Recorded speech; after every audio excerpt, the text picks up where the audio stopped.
여러분, 이번 수학여행은 한류 열풍을 따라 한국으로 갈 거예요. 잠시만요. 한국은 너무 가난해서 집도 없는 노숙자들이 길거리에 넘쳐난다고요. 제가 아는 한국은 학생들에게 너무 위험한데 사고라도 발생하면 어떻게 하시려고 그러세요? 중국인 고등학생과 외국인 선생님이 고등학교 교실에서 심각한 말다툼을 벌이고 있는데요. 하지만 그 모습을 지켜보던 같은 반 학생들은 대체 누구의 말이 정답인지 모르겠다며 옆반의 한국인 학생에게 물어보자는 난리를 치기 시작합니다. 대체 이 교실에서는 무슨 일이 있었던 것일까요? 감동의 모든 것 애청자 여러분. 영상 시작 전 좋아요와 불우이웃을 위해 끝까지 시청 부탁드립니다. 안녕하세요. 저는 독일의 국제고등학교에서 마지막 졸업을 앞두고 있는 예티라고 합니다. 다양한 국적의 학생들이 모이는 저희 국제고등학교에서는 마지막 졸업 시즌이 되면 졸업여행을 어디로 가게 될 것인지가 제일 큰 이슈로 떠오르고는 하는데요. 그도 그럴 것이 저희 학교에서는 다양한 국적의 학생들이 모이는 이유 때문인지 졸업여행에 다소 많은 경비를 들여 학생들과 선생님들이 원하는 해외여행지로 떠나는 것이 하나의 관례였기에 졸업여행을 앞둔 저 또한 최근에는 굉장히 들뜬 하루를 보내고 있었습니다. 그리고 바로 어제 저희 담임 선생님께서는 졸업여행의 국가가 한국으로 정해지게 되었다면서 한국이 선택된 이유와 이번 졸업여행의 놀라운 취지에 대해서 설명을 이어나가셨는데요. 그런데 이상하게도 선생님의 설명이 길어질수록 저희 반에 있던 중국인 학생들의 표정은 일그러지기 시작했습니다. 이번 졸업여행은 내부 교내 회의를 거친 결과 한국으로 결정됐습니다. 많은 학생들이 최근 한류 트렌드로 떠오르고 있는 한국을 경험해보고 싶어하는 이유와 한국이 다른 동아시아 지역의 대표 국가인 중국이나 일본보다 확실한 선진국이라는 이유가 있었기에 이런 결정이 나온 것 같은데요. 하지만 다양한 국가의 출신 학생들이 있는 저희 학교 특성상 저는 왜 한국이 이번 졸업여행 국가로 선택될 수밖에 없었는지, 그리고 왜 중국과 일본은 졸업여행 국가의 후보지로 부적합했는지 그 이유를 알고 싶어하는 학생들이 많을 텐데요. 제일 중요한 것은 바로 한국이 안전한 여행을 하기에 너무나 적합한 치안 선진국이었다는 사실입니다. 여기 있는 학생들 중 대부분은 아마 실제로 한국을 경험해보지는 못했겠지만 현재 한국은 동아시아 지역뿐만 아니라 유럽권의 나라들과 비교를 했을 때에도 경제적으로 더욱 부유한 상태를 유지하고 있어 치안에서도 굉장히 높은 시민의식을 보여주고 있는데요. 경제적 부유함과 치안이 도대체 무슨 상관관계가 있는지 질문할 수 있으나 우리는 바로 이러한 좋은 예시인 한국과 나쁜 예시인 중국을 통해 더욱 확실하게 이해를 할 수 있습니다. 과거 중국은 넓은 영토와 1차 노동산업으로 막대한 경제적 이익을 만들어냈던 국가 중 하나였죠. 하지만 지금 중국은 안타깝게도 선진국 트렌드에 밀려 철저히 후진국화되어 버린 대표적인 나라입니다. 실제로 중국이 가난해지기 시작하자 그 내부에서는 사람들의 시민의식이 무너지는 것은 물론 국가 전체가 법이 없는 무법지대가 되어버리는 현상이 나타나기 시작했죠. 중국의 길거리에는 노숙자들은 물론 양복을 입고 있는 직장인들마저도 독일인 관광객들에게 돈을 구걸하며 그들에게 피해를 주고 있습니다. 특히나 아직 성인이 되지 않은 수백 명의 학생들을 통솔해야 되는 졸업여행의 경우 더더욱 중국을 이번 졸업여행 후보지에서 배제해야만 했죠. 실제로 현재 중국은 시민의식마저도 완전히 무너져 내려 길거리의 평범한 음식점을 외국인이 이용하기 어려운 것이 현실입니다. 그들은 외국인 관광객에게 더욱 부풀린 금액을 청구하며 절대 영어로 말을 하지 않는 고집을 보이는 것이 일반적이고 이는 너무나 친절하면서도 길거리 이곳저곳에 외국인을 위한 길 안내 시스템이 있는 한국과는 너무 다른 모습이죠. 하지만 제가 여기서 더욱 강조하고 싶은 것은 실제 중국인들은 이러한 중국의 실체를 숨기면서 오히려 외국인과 한국인들을 비난하고 있다는 사실입니다. 저희 교직회의에서도 중국 출신의 선생님들은 끝까지 외관 안 한 위험 국가인 한국으로 졸업여행을 가야 되냐면서 난리를 쳤는데요. 하지만 저는 학생들이 이러한 한국과 중국의 차이를 알고 있어야 한다고 생각했습니다. 이제 성인을 앞둔 이곳의 학생들도 진짜 한국과 중국이 어떤 모습이고 중국인들이 왜 그렇게나 한국에게 열등감을 보이는지 그 이유를 알아야 된다고 생각했기 때문이죠. 그리고 이와 반대로 한국은 중국과 완벽히 반대 지점에 있는 최고의 선진 국가입니다. 놀랍게도 한국은 지금 새롭게 떠오르고 있는 디지털 경제 선진국의 모습을 보여주고 있기에 독일이나 유럽권의 나라들보다 더욱 부유하면서도 품격 있는 삶을 살아간다고 할 수 있는데요. 혹시 여러분은 한국의 고등학생들이 심야가 넘어서까지 평범하게 길거리를 돌아다니고 24시간 무인 카페에서 편안하게 커피를 마시며 공부를 한다는 사실을 알고 있나요? 아마 무인 카페라는 것 자체를 처음 들어본 학생들도 있을 것입니다. 하지만 놀랍게도 한국은 이미 이러한 무인이나 디지털 시스템의 삶이 너무나 익숙해져 있는 새로운 선진국의 대표적 모습을 보여주고 있죠. 무인 시스템이 발전되어 있는 상황이다 보니 한국에서는 애초부터 높은 시민 의식이 있다는 것을 전제로 도시 사업이 발전되기 시작했습니다. 무인 시스템과 디지털은 우리의 생활을 편리하게 해주지만 까딱 잘못하면 치안 시스템의 부족으로 모든 내부 물건이나 가게가 파손될 수 있는 위험성이 충분하기 때문이죠. 그렇기에 지금 중국과 일본 심지어는 독일까지 한국만큼 수준이 높은 무인 인프라 기술을 발전시키고 있지 못합니다. 한국을 제외한 다른 나라들은 그러한 시민의식이 있지 않을 뿐더러 누군가의 물건이나 무인 가게를 터는 것이 너무나 당연한 일상처럼 여기고 있기 때문이죠. 당연히 이런 상황이라면 학생들을 위해서라도 한국으로 졸업여행을 가는 것이 맞지 않을까요? 그리고 또 하나의 이유는 바로 고도로 발전화되어 있는 교통 시스템입니다. 실제로 중국이 졸업여행 후보 국가일 때 다양한 교통수단 확보를 위해 저희 학교는 중국 측의 고등학교와 접촉을 했었지만 그들은 지하철이나 기차, 심지어는 고속버스까지 그렇게 많은 학생을 태우는 것은 불가능하다는 황당한 소리는 물론 오히려 중국은 걸어 다녀야 매력을 제대로 느낄 수 있는 국가라며 이상한 소리를 했던 것이 전부였죠. 하지만 한국은 전혀 달랐습니다. 놀랍게도 한국의 고등학교와 따로 회의를 거칠 것도 없이 너무나 자연스럽게 휴대폰 하나로 기차와 비행기의 예매, 그리고 지하철의 시간 확보까지 전부 다 한 번에 가능했고 심지어 세부적인 탑승 시간과 도착 시간까지 정할 수 있어서 정말 놀라웠어요. 즉 한국은 시간 자체를 효율적으로 쓸 수 있는 도시 시스템이 이미 갖춰진 고도의 기술 발전 나라였다는 사실입니다. 이미 이것만으로도 몇몇 학생들의 그래도 중국이 한국보다 선진국이지 않을까? 라는 것에 대한 대답이 되었길 바라며 저희는 이제 한국으로의 마지막 졸업 여행을 준비하기만 하면 될 것 같네요. 담임 선생님께서는 수백 명의 학생들이 한 번에 움직일 수 있는 한국의 놀라운 교통수단과 그들이 가지고 있는 디지털 인프라에 대해 굉장히 세부적으로 설명을 해주셨고 심지어 저를 제외한 다른 학생들 또한 길거리 곳곳에 외국인을 위한 AI, 길 안내 서비스와 로봇이 있다는 사실은 눈으로 보면서도 믿어지지가 않았죠. 그도 그럴 것이 사실 한국이라는 나라를 떠올렸을 때 대부분의 제 또래 학생들은 그저 잘생기고 예쁜 사람이 많은 단순한 한류 문화를 떠올렸지만 실제 한국의 내부 상황을 살펴보니 너무나 부유하게 살아가는 것은 물론 자정이 넘어서까지 편하게 편의점과 마트, 그리고 식당을 성인이 되지 않은 학생조차 이용할 수 있다는 사실은 정말 영화 속의 나라처럼 느껴졌습니다.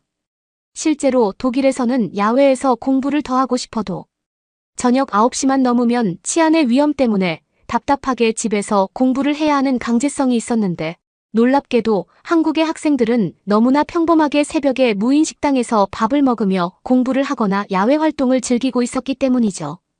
그리고 이것은 이러한 무인 시스템 자체가 없는 중국과는 더욱 비교되는 듯 보였습니다. 그런데 같은 반 친구들 대부분이 한국이 저렇게 잘 사는 선진국이었냐면서 이번 졸업여행이 너무나 기대된다는 반응을 보이던 찰나 저희 반에서 평소 한국에 대한 좋지 않은 감정을 드러내왔던 한 중국인 친구가 자리에서 벌떡 일어나 난리를 치기 시작했는데요. 그녀는 평소에도 고등학교를 졸업하면 절대 가난한 한국으로는 유학이든 여행이든 가면 안 된다며 마치 그곳이 범죄 국가인 것처럼 거짓으로 묘사하며 은근슬쩍 중국으로 오라는 강요를 했던 친구였기에 교실 상황은 더욱더 이상하게 흘러가는 듯 보였습니다. 심지어 중국인 학생 위첸지는 한국 같은 가난한 나라는 호텔이라는 숙박 시스템 자체가 없는데 그럼 이 많은 학생들은 자연스럽게 한국의 노숙자처럼 길거리에서 자게 된다며 선생님을 향해 엄청난 화를 내기 시작했는데요. 세상에 그 어떤 국제학교가 후진국으로 졸업여행을 가나요?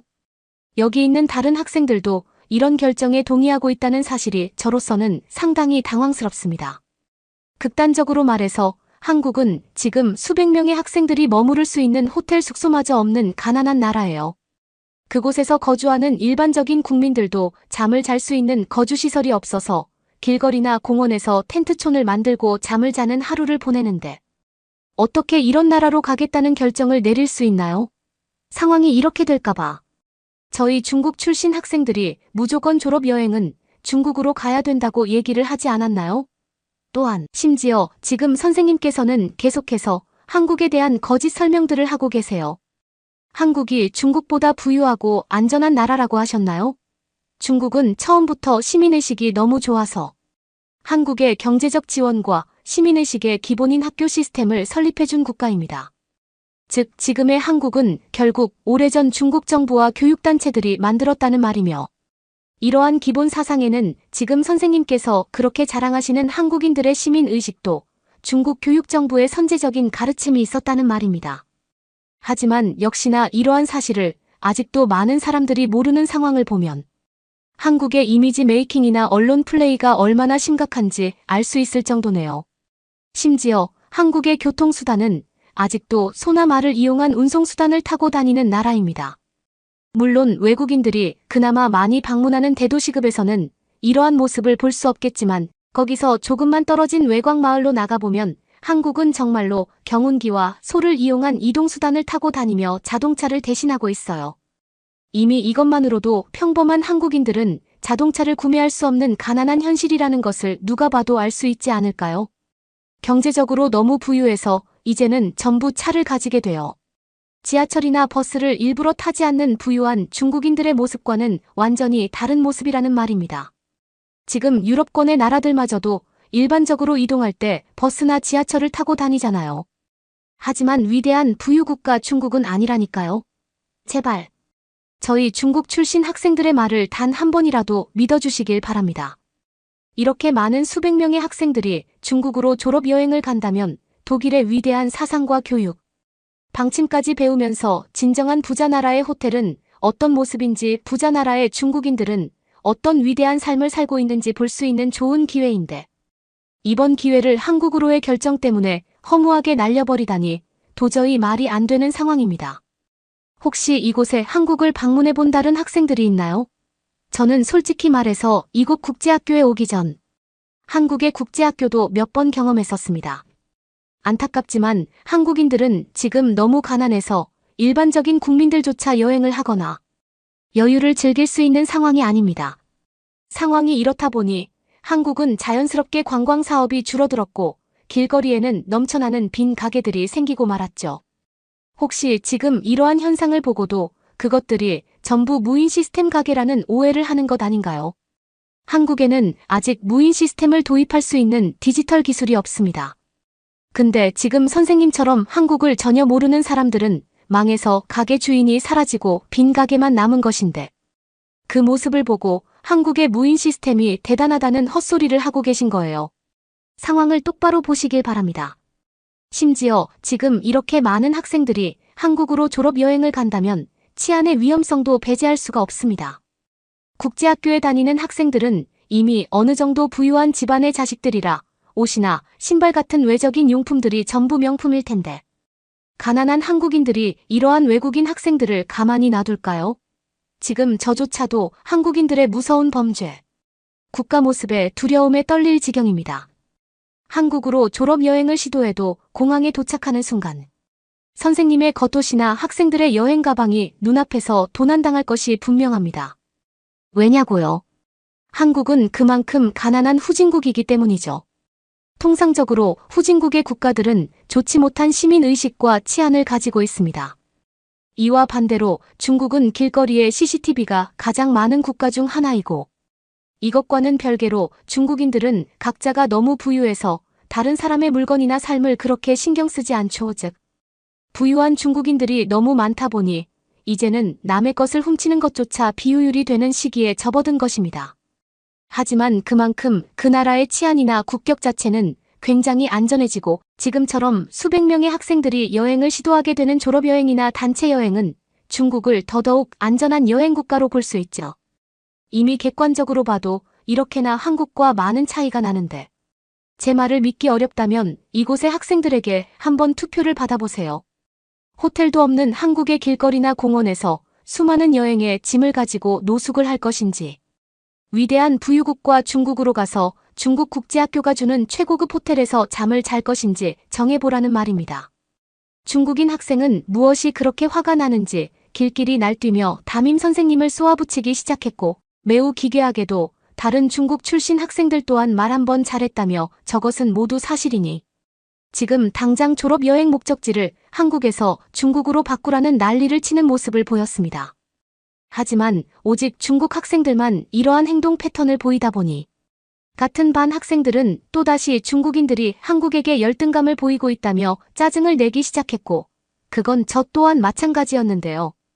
이미 선생님의 의견에 반박을 제시했던 중국인 학생들은 평소에도 한국을 끝까지 무시하며 한국에 대한 거짓 정보들을 쏟아내는 중국인 학생들 중 하나였고, 같은 반 친구들은 이미 그러한 중국인 친구들의 난동에 지칠 대로 지친 상태였기 때문입니다.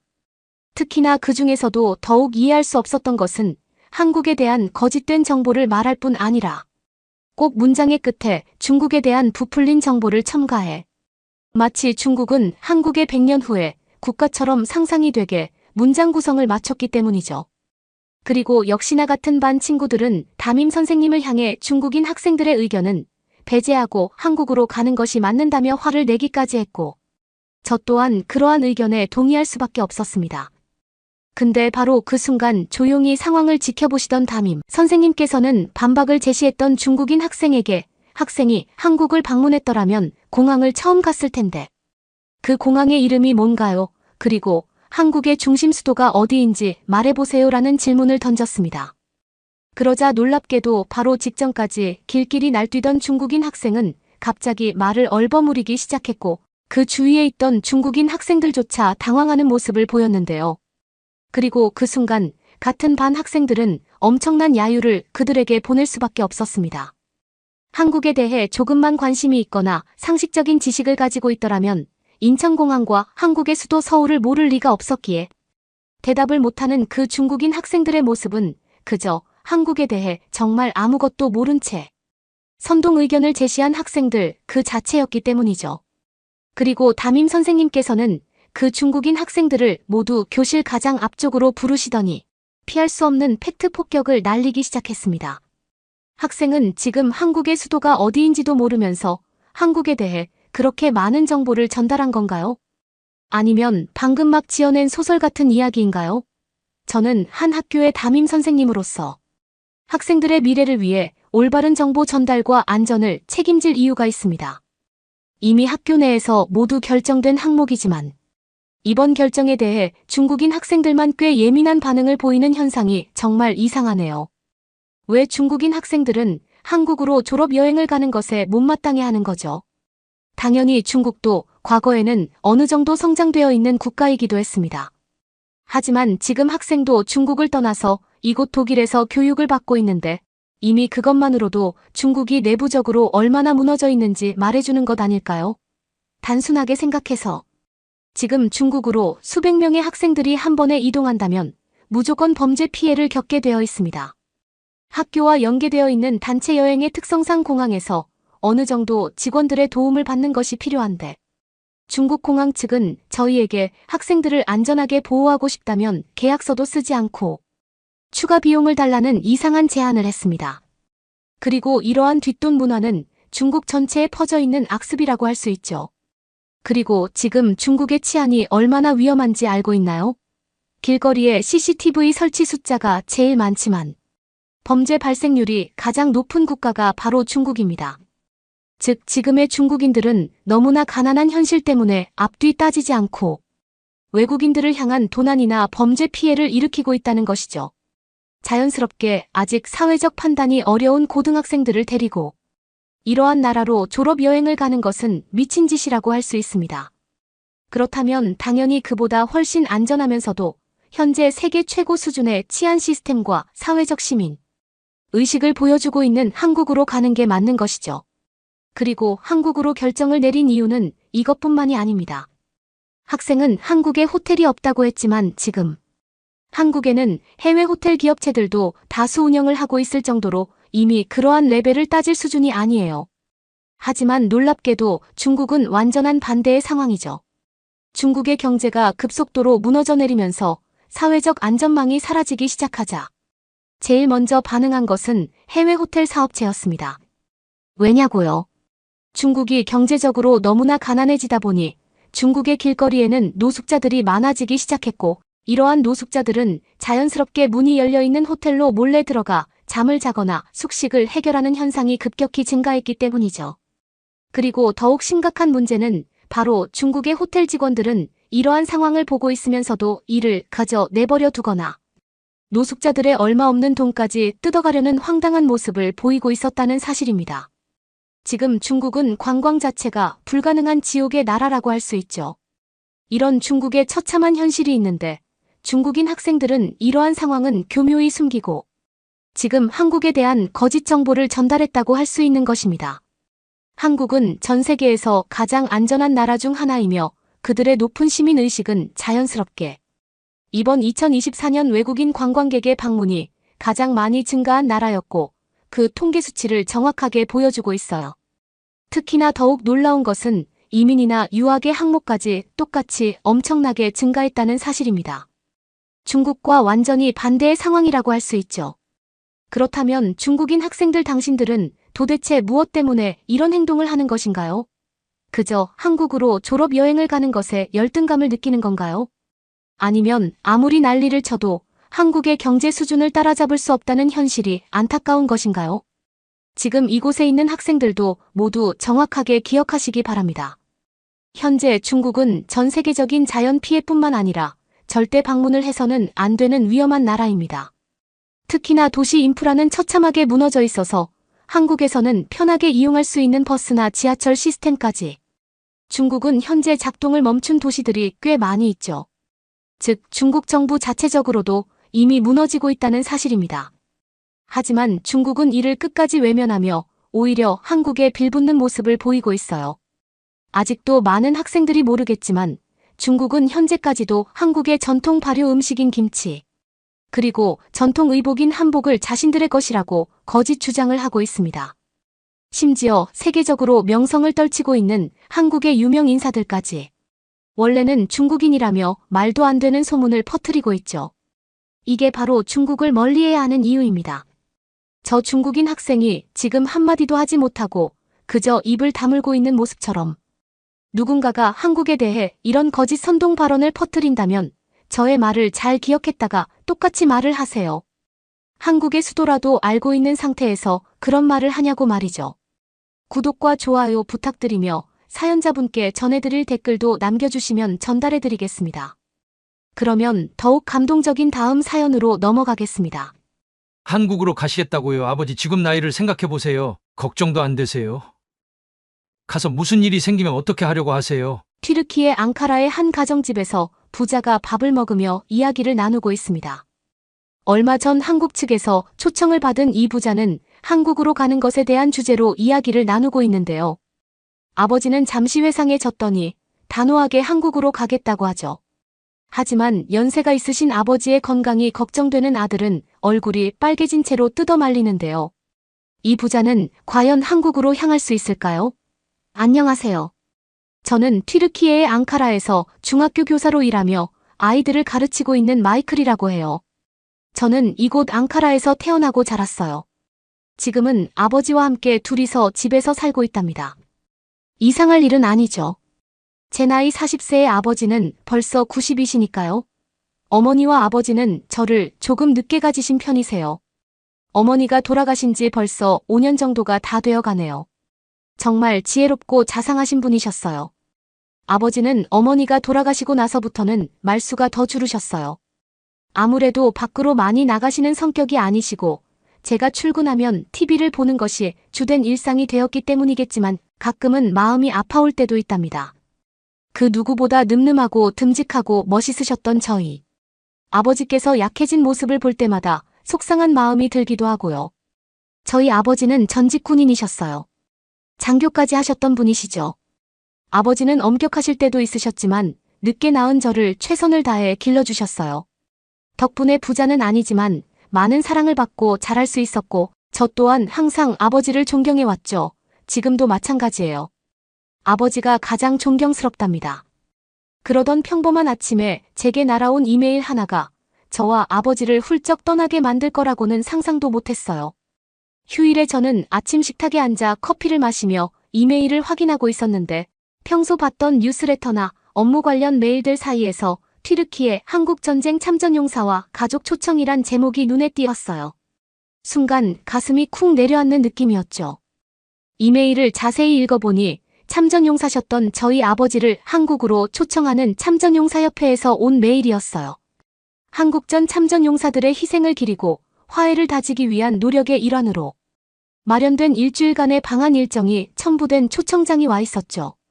저희 아버지가 한국전쟁 참전용사셨다는 것은 어렸을 때부터 어머니께 전해 들어 알고 있는 사실이었어요.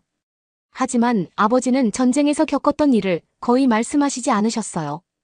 어쩌다 말씀하실 때면 항상 씁쓸해하는 기운이 풍겨졌기 때문에 저 또한 물은 적이 없었죠. 가끔 뉴스를 보다가 북한 도발 뉴스라도 나오면 아버지께서 힘들어할 때도 있으셨고요. 그런 아버지의 모습들을 볼 때마다 아버지께서 말씀을 하지는 않으시지만 많이 힘든 전쟁을 겪었다는 것을 느낄 수 있었어요. 아버지의 그런 모습들이 머릿속에 떠오르며 마음이 복잡해지는 것이 느껴졌어요. 메일에는 전쟁기념관 방문 문화체험 열병식 등 꽉 찬 일정이 자세하게 소개되어 있었죠. 멋진 기획이라는 생각은 들었지만 이런 여행의 육체적, 정신적 부담이 이제는 나이를 많이 드신 아버지께 너무 클까봐 걱정되었어요. 그날 저녁 식사 때 저는 고민했어요. 아버지에게 말씀을 드리는 것이 맞을지에 대한 의문이 좀 있었거든요. 하지만 아버지의 의사와 선택이 중요할 것 같아 고심 끝에 저는 메일 이야기를 꺼냈죠. 아버지, 오늘 아침에 재미있는 메일 하나 받았어요. 저는 일부러 아주 가벼운 톤으로 말문을 열었어요. 한국에서 온 이메일인데 한국전쟁 참전용사와 가족을 한국에 초청하는 내용이더라고요. 일주일간의 여행인데 여러 코스들이 짜여져 있었어요. 저는 최대한 아무렇지 않은 듯 이야기하며 아버지의 반응을 살폈어요. 혹여나 이런 내용이 아버지의 힘든 일들을 떠올리게 만들어 괴롭게 하지는 않을까? 걱정이 되었거든요. 제 말에 아버지는 살짝 놀라신 듯 했어요. 그러더니 잠시 침묵하셨죠. 역시나 제 예상대로 아버지께서 거절하실 것 같았어요. 오히려 저는 다행이라 생각했죠. 아버지는 이제 몸이 좋지가 않으시니까요. 어찌 보면 조금은 위험할 수도 있다고 판단했어요. 간다고 해라 저는 깜짝 놀랐어요. 말없이 밥을 드시던 아버지가 조용히 단호하게 말씀하셨거든요. 아버지가 간다고 하실 거라고는 예상치 못해 저는 두 눈을 동그랗게 뜨고 아버지를 바라봤죠.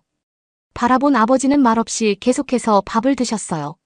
물론 아버지의 선택이 중요하다고 생각은 했지만 저 또한 걱정이 되는 것은 어쩔 수가 없었어요.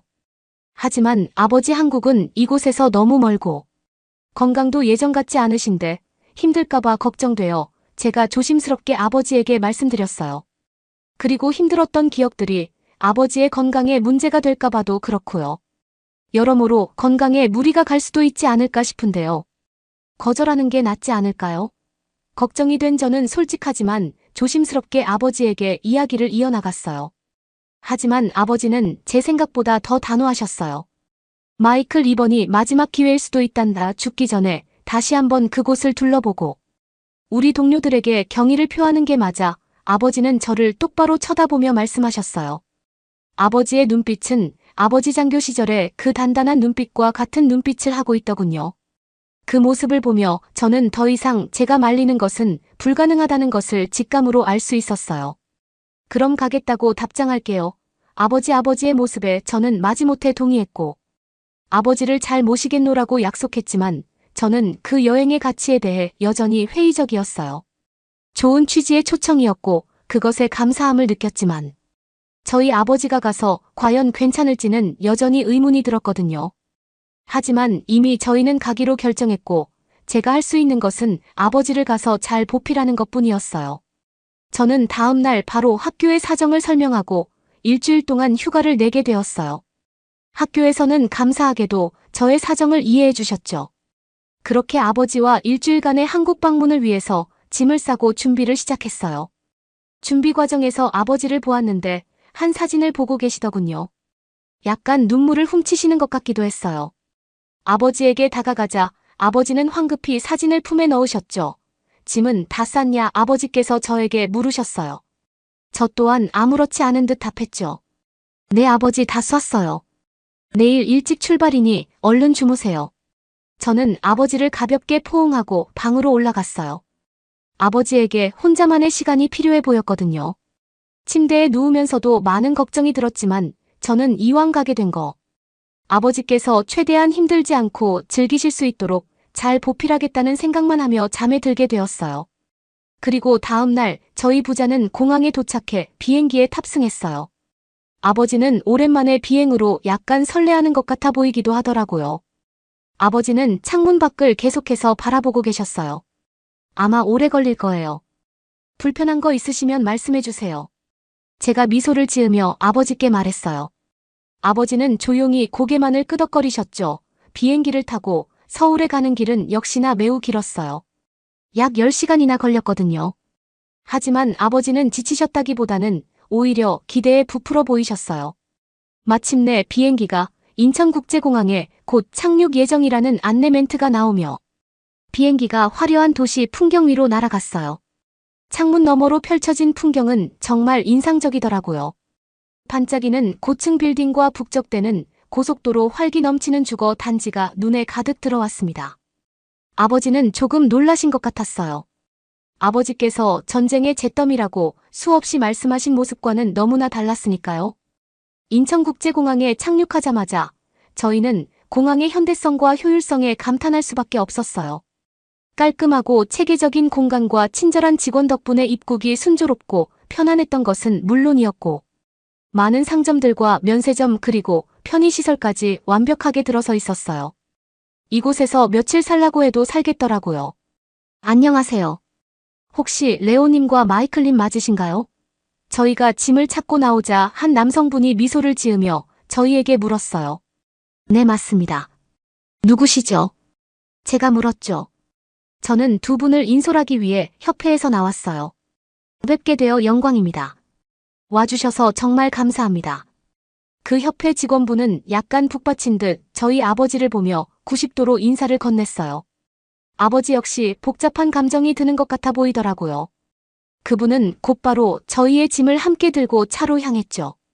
저희는 차로 도심을 지나가며 활기찬 서울 풍경을 구경했어요.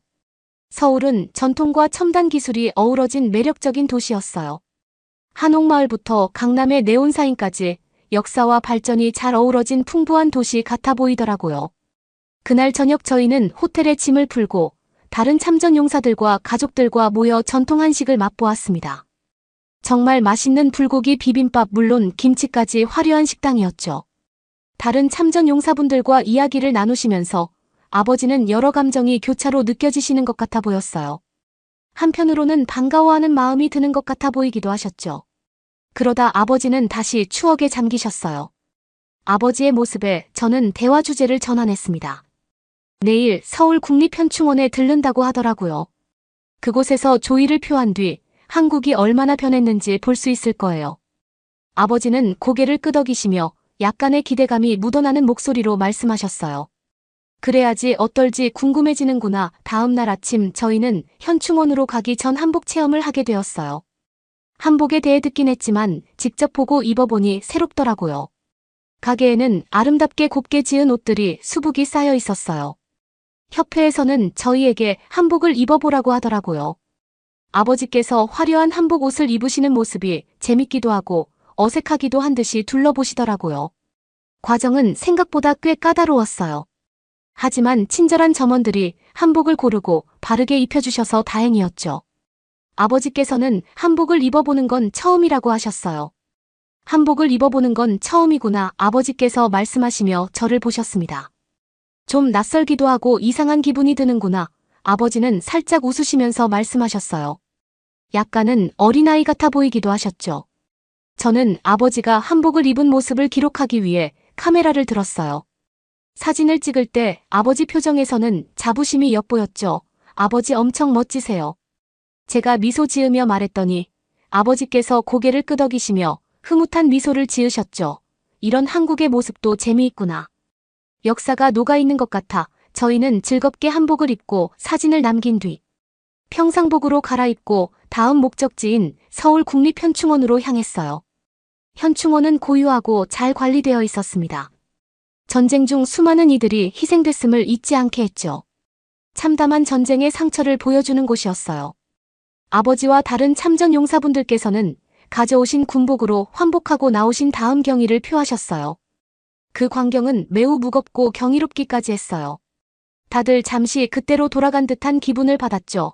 처음에는 무덤덤하셨던 아버지께서는 점점 입을 열기 시작하셨어요. 지금의 평화로운 풍경과 당시의 혼란스러운 상황을 비교하시며 이야기를 꺼내셨습니다. 그때는 이렇지 않았지, 그땐 모든 게 폐허였단 말이야. 현충탑에서 열린 조기 행사에서 참전 용사들과 가족들 대부분이 눈물을 흘렸어요. 저 또한 우리 편이건 한국군이건 전사자들에게 경의를 표했죠. 그제서야 아버지께도 변화가 엿보였습니다. 모든 이들이 겪었던 슬픔과 존경심 속에서 전쟁의 인간적인 면모를 느끼셨던 것 같습니다. 이후 우리는 다른 참전 용사들과 가족들을 만나 이야기꽃을 피웠어요. 함께한 기억과 동지애 때문인지 그룹 내에선 아버지도 편해 보이셨고 점점 편견을 벗어 던지셨습니다. 오랜만에 옷장에 박혀있던 군복을 꺼냈다니까 다른 분이 이야기하셨어요. 저희 아버지도 고개를 끄덕거리셨죠. 기분이 아주 좋더구먼. 모두들 같은 마음이신 것 같았어요. 저는 아버지 옆에 앉아 아버지를 바라보았죠. 아버지 오늘 진짜 멋지세요. 군복도 달려있는 메달도요. 제가 미소를 지으며 말하자 아버지는 저에게 조용히 윙크를 건네셨어요. 오랜만에 보는 아버지의 장난기 어린 모습에 저까지 기분이 좋아지더라고요. 이어지는 며칠은 한국의 풍부한 문화를 체험하는 시간이었어요. 경복궁을 방문해서 조선시대의 오래된 역사가 들어있는 나무로 된 건축물을 구경하기도 했어요. 1395년에 지어져 정성스레 복원된 경복궁은 역사를 이어가며 굳건히 버텨낸 한국의 상징 같아 보이더라고요.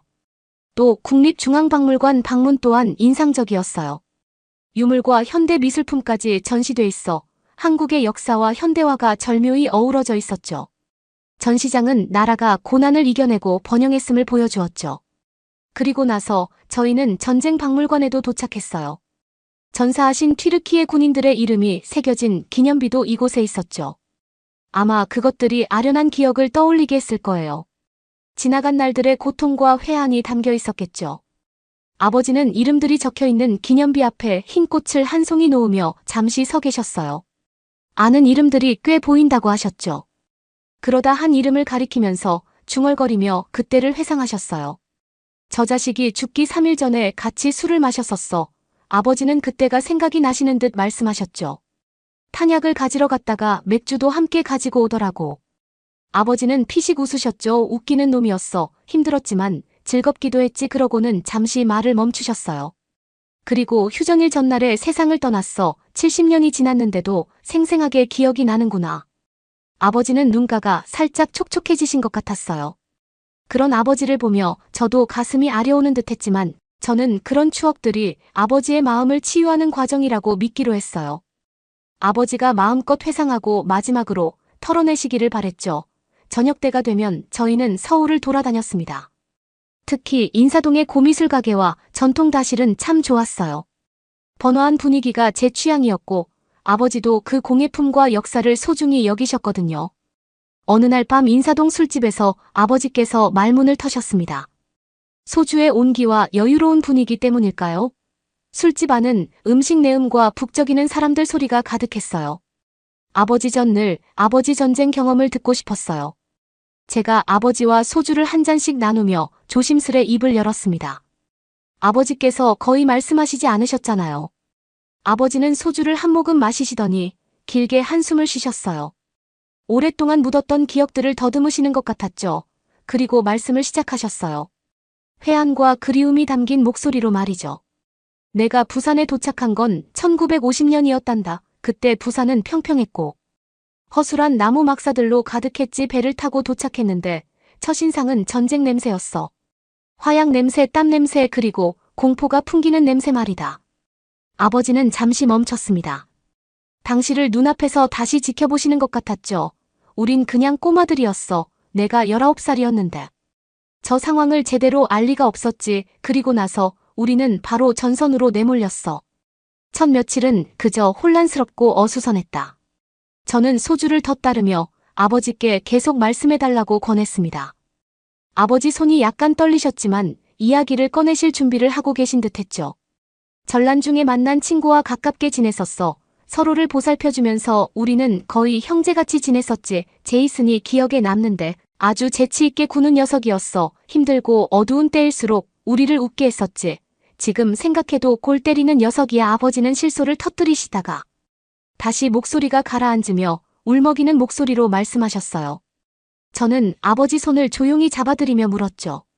그 친구들은 어떻게 되셨어요? 아버지께서 길게 한숨을 내쉬셨고 떨리는 목소리로 이야기를 이어가셨어요. 우리는 철의 삼각지대라 불리던 위험한 곳에 주둔했었다. 그런데 뭔가 잘못되었어. 우리가 기습을 당했고 그 소란 속에서 나는 나의 친구를 잃고 말았지. 제이슨, 피터 모두 다 말이다. 오랜 시간 동고동락하면서 형제같이 지낸 내 동료들이 순식간에 사라진 거야. 아버지는 결국 눈물을 훔치셨고 슬픔과 안도감이 뒤섞인 표정을 지으셨어요. 그곳에서는 나만 살아남았다. 그리고 나는 그 죄책감과 고통을 평생 안고 살았지. 죽고 싶어도 그럴 수가 없었어. 너와 너의 엄마가 있고 그들 목까지 내가 살아남아야 한다는 생각이 들었거든. 그런데 이렇게 돌아와서 한국이 재건된 모습을 보니 그나마 위안이 되는구나. 과거를 지우진 못해도 그들의 희생이 헛되지 않았다는 것을 알게 되었으니 말이다. 아버지는 잠시 말이 없었습니다. 아버지 말씀에 무게감이 있었죠. 저는 아버지를 진심으로 공경하게 되었어요. 아버지의 이야기는 단순한 전쟁 이야기가 아니었습니다. 인간의 굳센 정신을 보여주는 이야기였죠. 그 친구들을 저도 한번 보고 싶네요. 정말 특별한 분들이셨나 봐요. 아버지는 고개를 끄덕이시며 흐뭇한 미소를 지으셨습니다. 그럼 정말 좋은 친구들이었지. 내게 이렇게 이야기하고 나니 속이 좀 후련해지는구나. 그러더니 아버지는 품에서 사진 한 장을 꺼내셨어요. 한국으로 오기 전 홀로 보고 계셨던 사진인 것 같더군요. 이놈들이 그 친구들이야. 아버지는 웃으며 말씀하셨어요. 이 사진을 보며 웃게 되는 날도 오는구나. 저는 아버지 옆으로 가까이 다가가 사진을 함께 보았어요. 사진에는 아버지를 포함한 젊은 군인이 늠름하게 환한 미소를 지으며 어깨동무를 하고 있는 모습이 담겨 있었죠. 이 사진을 볼 때마다 내가 살아있다는 것에 대해 죄책감을 느끼고 그리움의 눈물이 흐르곤 했다. 하지만 이제는 보내줄 수 있을 것 같구나. 아버지는 미소를 지으며 사진을 내려다보셨어요. 저는 그런 아버지를 쳐다보며 울컥하는 것을 애써 삼켰죠. 정말 말씀처럼 다들 좋은 분들 같으시네요. 제가 말했어요. 아버지는 고개를 끄덕이며 다시 친구들의 재밌는 일화들을 이야기해 주셨어요. 그 어느 때보다 밝아 보이셨죠. 그렇게 우리는 소주를 마시며 더 오랜 시간 동안 함께 이야기꽃을 피웠어요. 저는 이 여행이 벌써 변화를 가져왔다는 것을 알 수 있었어요. 인사동 조명 아래를 걸으며 아버지와 저 사이의 벽이 허물어졌음을 느꼈거든요. 과거를 기억하고 화해하는 과정 속에서 우리는 평화로운 미래를 만들어가고 있었던 거죠. 다음 날 저희의 목적지는 한국전쟁의 주요 무대였던 부산이었어요. 기차를 타고 가며 고요한 풍경을 힐끗거렸습니다. 아버지는 지나가는 풍경을 가리키며 옛날 이야기를 계속 꺼내셨죠. 아버지께서는 부산이 자신이 기억하시던 황폐한 모습과는 크게 달라졌다고 하셨어요. 높은 빌딩과 활기찬 항구가 있는 큰 도시가 된 모습에 아버지는 옛날 참혹했던 상황을 상상하기 어렵다고 하셨어요. 부산에 도착한 저희는 유엔 묘지를 방문했는데 여러 나라 전사자들의 묘지들이 잘 모셔져 있는 곳이더라고요. 아버지는 동료들의 이름이 새겨진 비석을 찾아 조용히 기리셨어요.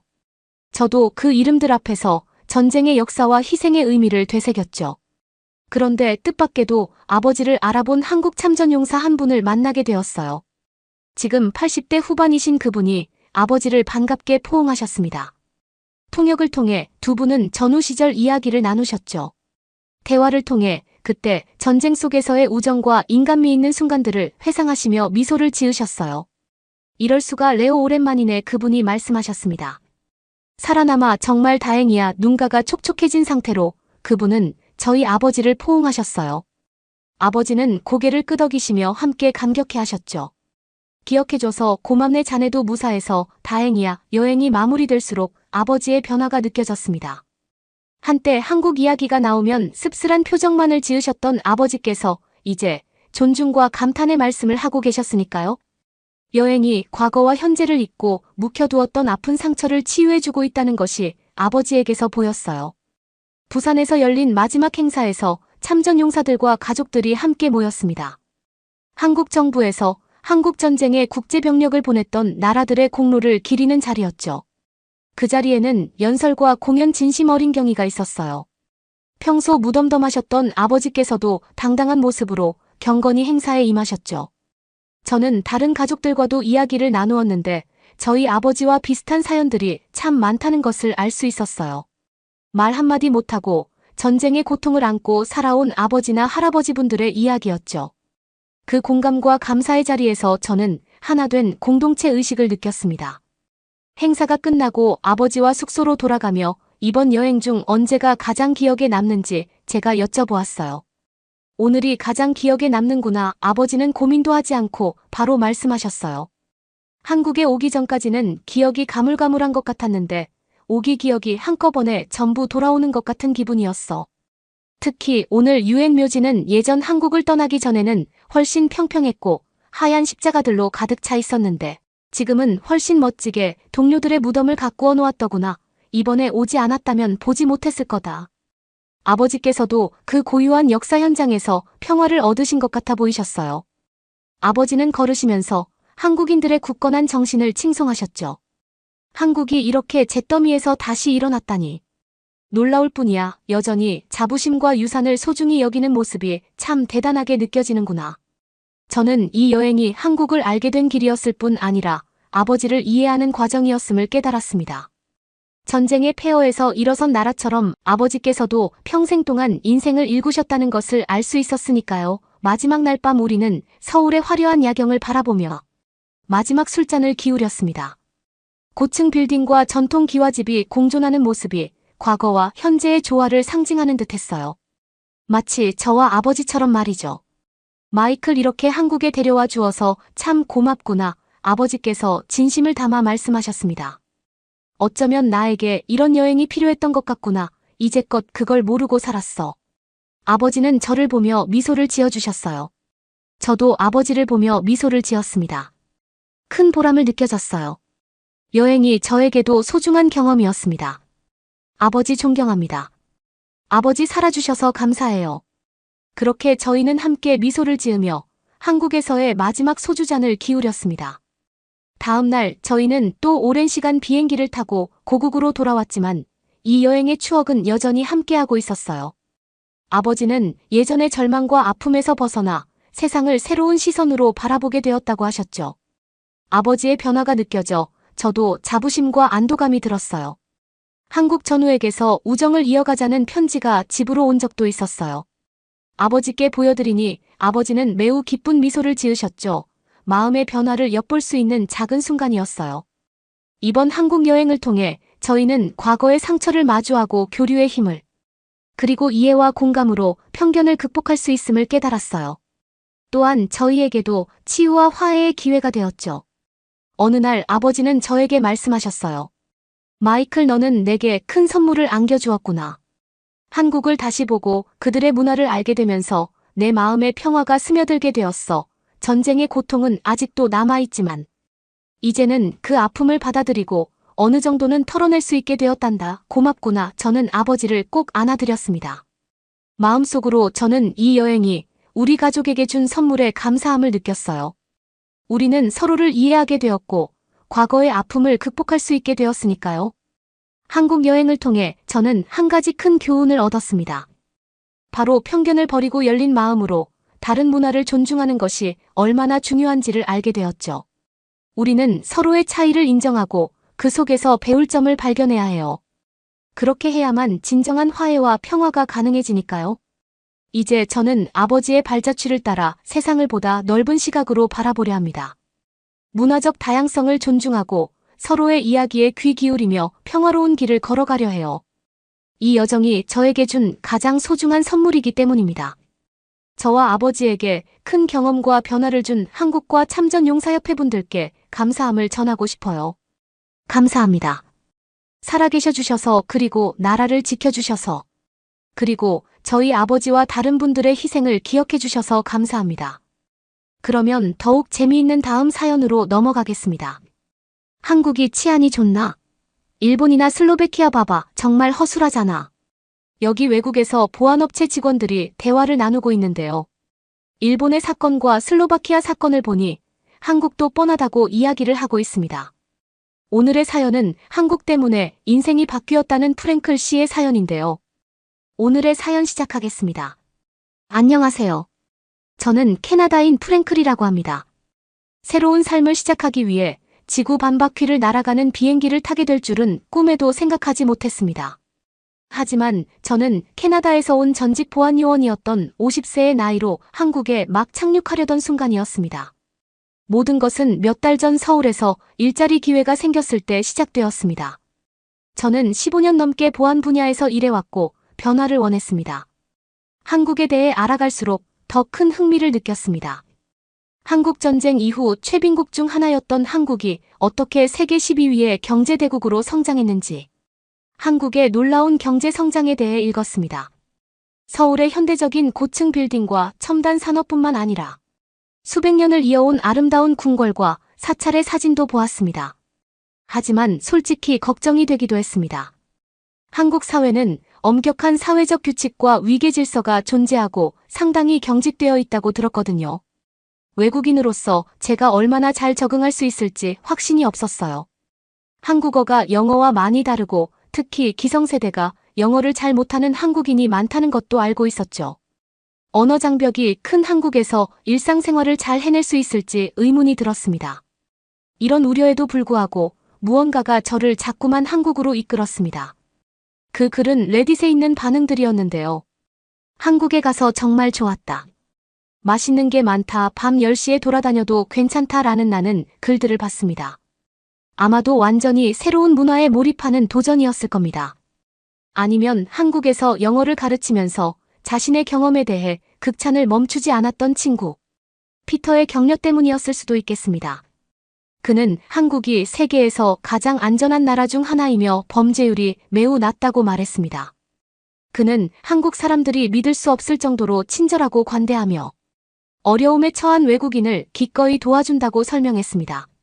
물론 고소한 바비큐, 매콤한 김치, 든든한 찌개 등 한국 음식에 대한 그의 칭찬은 이루 말할 수 없었습니다. 처음에는 솔직히 일본으로 결심을 했는데요. 일본에서도 일자리 기회가 왔었기 때문이거든요. 하지만 일본은 아베 신조 전 총리가 피격당하는 거를 보고는 저는 일본은 아니다 싶었습니다. 정말 그런 거를 보니 한심하더군요.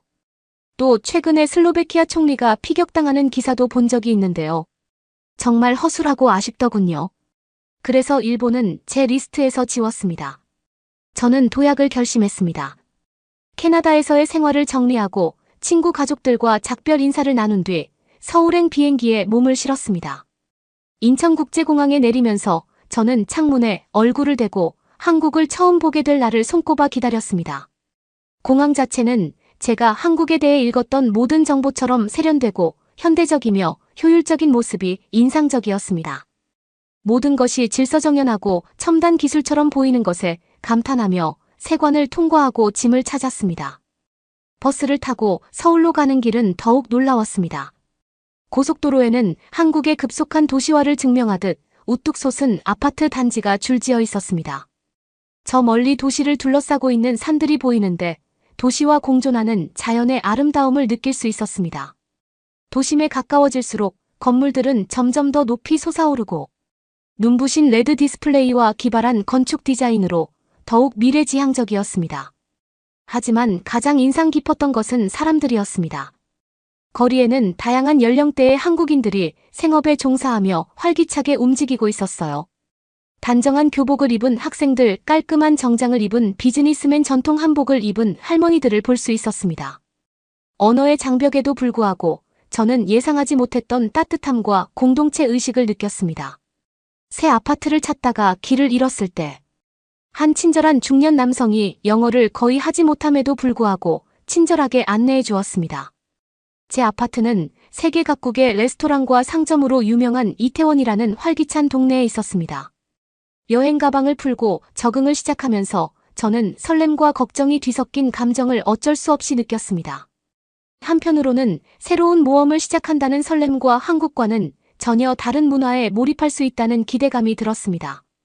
하지만 다른 한편으로는 제 앞에 가파른 학습 곡선이 있다는 것을 알았습니다. 기본적인 한국어를 배우고 대중교통 시스템을 파악하고 완전히 새로운 사회 규범과 관습에 적응해야 했으니까요. 한국에서의 새로운 생활에 적응하면서 점점 더 집과 같은 편안함을 느끼기 시작했습니다. 한국어 실력이 향상되고 일상이 편안해졌으며 직장과 동네에서 친구를 사귀고 있었습니다. 하지만 아직까지도 한국에 대해서 겉은 좋아 보이지만 예전의 편견이 조금은 남아 있었어요. 그리고 어느 날이었습니다. 비 오는 어느 날 저녁 아파트 근처 단골 카페에서 집으로 걸어가던 중이었습니다. 길은 비로 인해 미끄러웠고 상점과 식당의 네온 사이는 젖은 포장 도로에 반사되어 보였습니다. 횡단보도에서 기다리는데 갑자기 타이어가 삐걱거리는 소리와 쿵쿵하는 소리가 들렸습니다. 고개를 돌려보니 차 한 대가 젖은 도로에서 미끄러져 불과 몇 미터 떨어진 가로등과 충돌한 것이었습니다. 제 첫 번째 본능은 서둘러 달려가서 다친 사람이 있는지 확인하는 것이었습니다. 하지만 미처 움직이기도 전에 사고 현장 주변에서 분주하게 움직이는 모습을 보고 깜짝 놀랐습니다. 순식간에 경찰 한 팀이 갑자기 나타난 것 같았습니다. 그들은 즉시 다른 차량이 충돌하지 않도록 사고 현장 주변의 교통을 통제하기 시작했습니다. 한 경찰관이 차에서 내린 운전자에게 다가갔고 그는 겁에 질린 듯 보였지만 다친 곳은 없었습니다. 바로 옆에는 구급차가 도착했고 불빛이 번쩍이며 사이렌을 울리고 있었습니다. 운전자가 크게 다친 것 같지는 않았지만 구급대원들은 운전자의 상태를 꼼꼼히 확인해야 한다고 고집했습니다. 기분이 어떤지 물어보고 혈압을 체크하고 예방 차원에서 목보호대까지 착용해 주었습니다. 저는 그들의 철저함과 전문성이 깊은 인상을 받았습니다. 구급대원들이 운전자를 치료하는 동안 견인차가 도착하여 손상된 차량을 처리했습니다. 전체 작업의 효율성은 저에게 놀라웠습니다.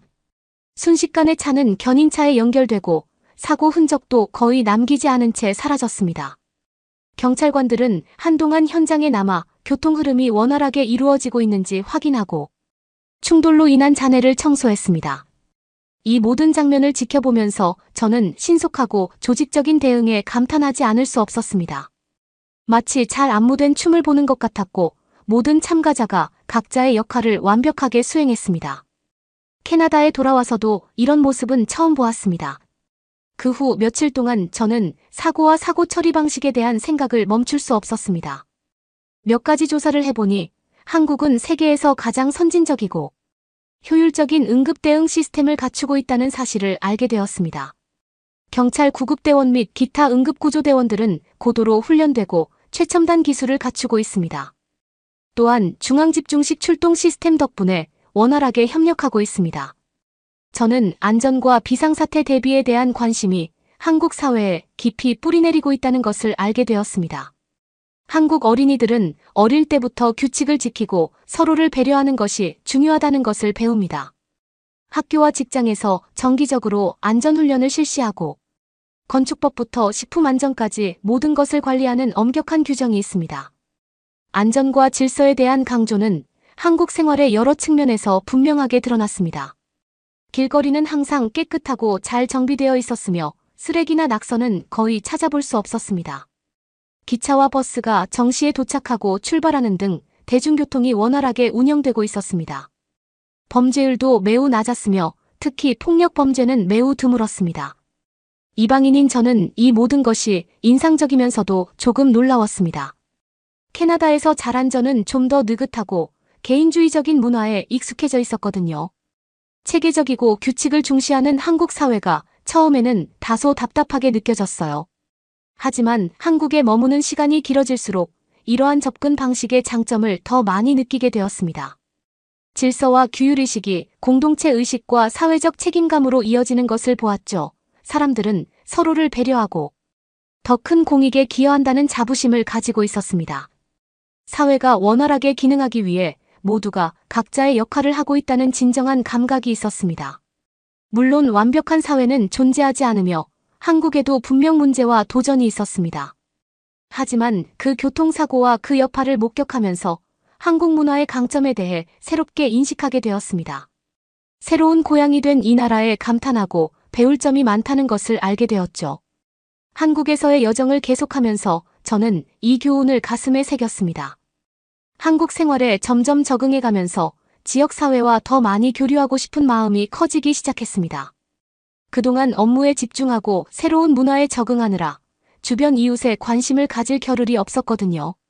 하지만 지역 커뮤니티 센터를 알게 되면서 모든 것이 바뀌었습니다. 주말에 아이들에게 영어를 가르치는 자원봉사를 한다는 직장 동료로부터 센터에 대해 처음 들었습니다. 그녀는 그 경험과 유대감에 대해 열정적으로 이야기했고 저는 직접 확인해 보기로 결심했습니다. 커뮤니티 센터는 제 아파트에서 버스를 타고 조금만 가면 나오는 번화한 지역에 위치해 있었어요. 들어서자마자 활기찬 분위기에 압도당했습니다. 벽은 화려한 벽화와 예술작품으로 장식되어 있었고 여러 방에서 웃음소리와 수다 소리가 들렸습니다. 저는 친절한 직원의 안내를 받으며 시설을 둘러보았습니다.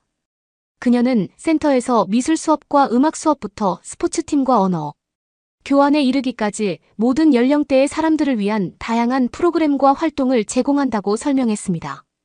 위안 무언가가 있다는 느낌이 들었습니다. 이곳저곳을 둘러보면서 저는 사람들의 참여와 몰입도에 감탄하지 않을 수 없었습니다. 한 방에서는 한 무리의 할머니들이 한국 전통 무용을 연습하고 있었는데 얼굴에는 기쁨과 집중으로 가득 차 있었습니다. 또 다른 방에서는 어린 아이들이 선생님의 인내심이 있는지도 아래 한국의 현악기인 해금을 배우고 있었습니다. 가장 인상 깊었던 것은 센터 전체에 스며든 공동체 의식과 유대감이었습니다. 다양한 연령과 배경을 가진 사람들이 서로 교류하고 배우며 성장과 연결에 대한 공통된 열망으로 뭉쳐 있었습니다. 저는 바로 이 커뮤니티의 일원이 되고 싶다는 생각이 들었습니다.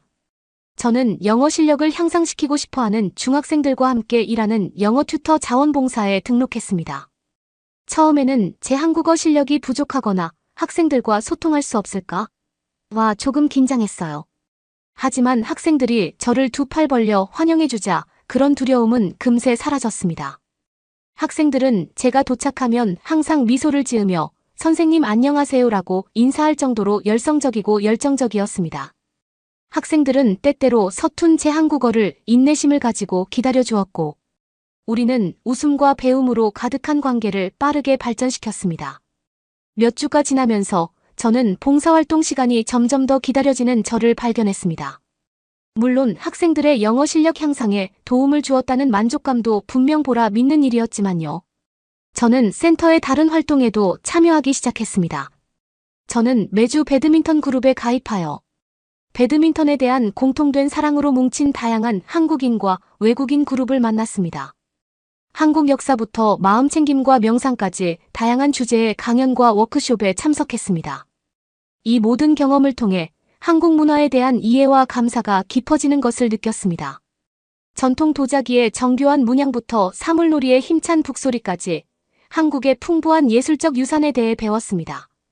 한국 사회의 여러 측면을 뒷받침하는 유교의 원리, 즉 화합과 우서른에 대한 존경 교육의 중요성에 대해서도 알게 되었습니다. 하지만 커뮤니티 센터에서 가장 뜻깊었던 경험은 매년 열리는 김장 행사에 참여한 것이었습니다.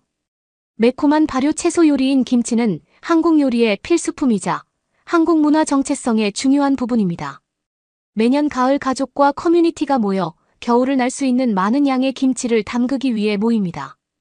커뮤니티 센터의 김장 행사는 모든 연령대의 자원봉사자들이 모여 수백 포기의 배추를 씻고 썰고 양념을 만들고 발효시키는 대규모 작업입니다. 작업의 규모에도 불구하고 분위기는 축제처럼 즐겁고 화기애애했습니다. 아이들은 배춧잎을 얼굴에 붙이고 뛰어다니고 할머니들은 수십 년의 김장 경험에서 우러나온 이야기와 팁을 공유했습니다. 매운 고추장을 섞고 배춧잎 사이사이를 채우며 손을 더럽히는 동안 저는 수세기 동안 같은 의식을 수행해온 한국인의 세대에 대한 깊은 유대감을 느꼈습니다. 한국 문화에서 음식 전통 공동체가 어떻게 얽혀 있는지를 실감할 수 있었습니다. 커뮤니티 센터에서의 경험을 통해 저는 이러한 상호 연결성과 집단적 책임감이 한국을 특별하게 만드는 근본적인 부분이라는 것을 이해하게 되었습니다.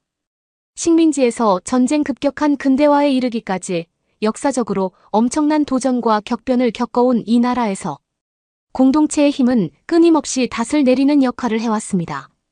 이는 이웃의 식료품 구매를 돕거나 지역공원, 청소 자원봉사를 하는 등 한국인들이 서로를 돌보는 방식에서 드러나는 강점입니다.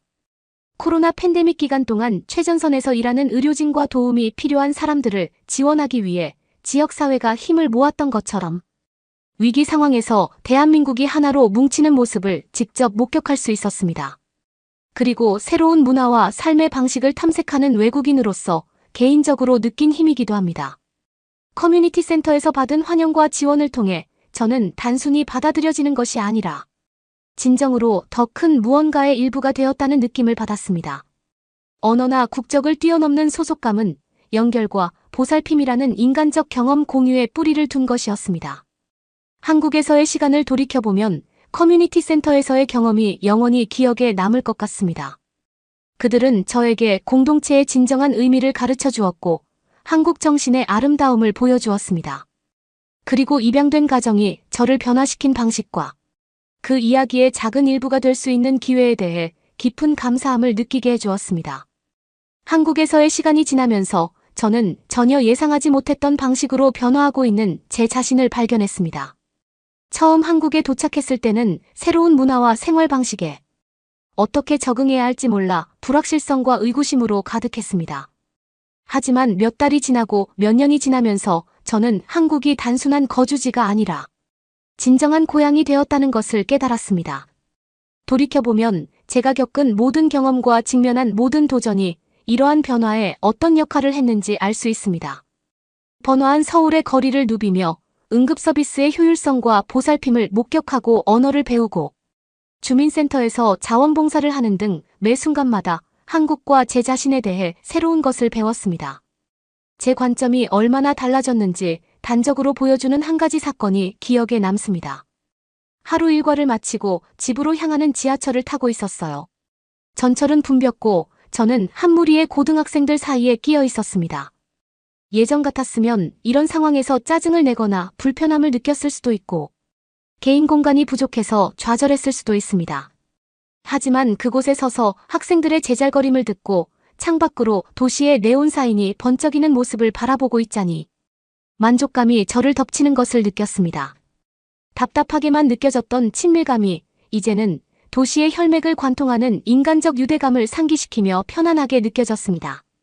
이러한 관점의 변화는 한국 생활의 여러 측면으로 확장되었습니다.